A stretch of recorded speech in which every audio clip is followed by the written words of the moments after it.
Praise the Lord, brothers and sisters. Welcome to the Abomination of Desolation, Part 6, the Lion's Mouth.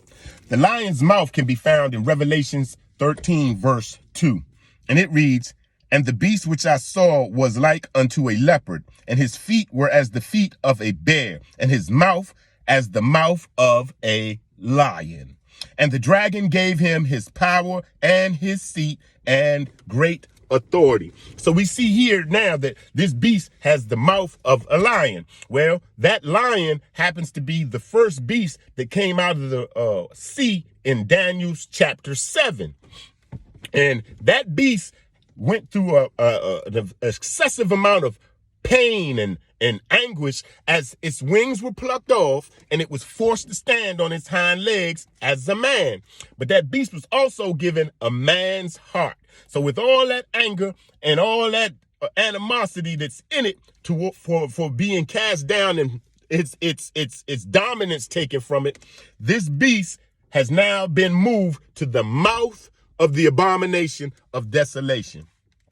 It also says here that the devil, the dragon, gave him his power. What power could the devil have given this beast? I believe it's the power of deception and lies. The same way it was deceptive in the devil was deceptive in the garden when he said, you shall surely not die. That was a lie. And then he said, hath God said? That was the deception. So it's the power of the lie and the deception, but also it's the power of possession. Because if you notice, when God punished everyone that was involved in the garden, he didn't punish Satan, he punished the serpent, because the serpent was possessed by the devil in the conversation that it had with Adam and Eve. So it also has the power of possession. Okay, so those are the powers that I believe that the devil gave the abomination of desolation in Revelations 13:2. So if we go to Revelations 13:5, we get to see the things that the abomination of desolation, or the beast, whichever one you want to call them, are going to be doing. And it says, "And there was given unto him a mouth, speaking great things and blasphemy, and power was given unto him to continue 42 months. And he opened his mouth in blasphemy against God, to blaspheme his name, his tabernacle, and them that dwell in heaven." Excuse me. So why do you think that the abomination of desolation is going to be blaspheming God? Well, let me tell you.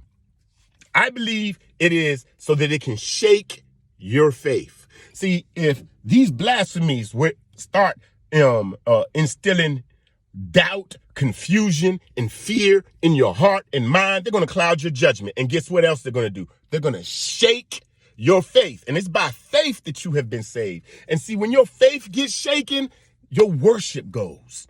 And that's the whole trick of the abomination of desolation. It just doesn't want you to not worship God. It wants you to not worship God and then worship him. So we'll get to that part later. So it's blaspheming God, his name, and his tabernacle in hopes to get you to believe in the things it is saying, in order to lead you astray, to lead you away from God, to leave you from the power that has been sustaining you all these years, to lead you away from a salvation it cannot get.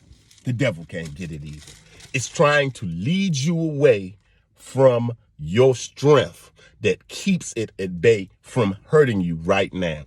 So in my next video, matter of fact, I'm going to make a video just for outside the church, because the people I want to talk to concerning the abomination of desolation is inside the church. But before I do that, I'm going to make a video probably tomorrow, and I'm going to demonstrate to you the workings of the abomination of desolation working through his people.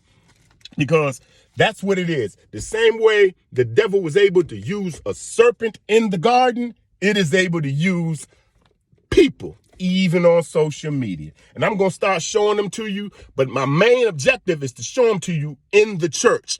But first, I'm going to show them to you on TikTok.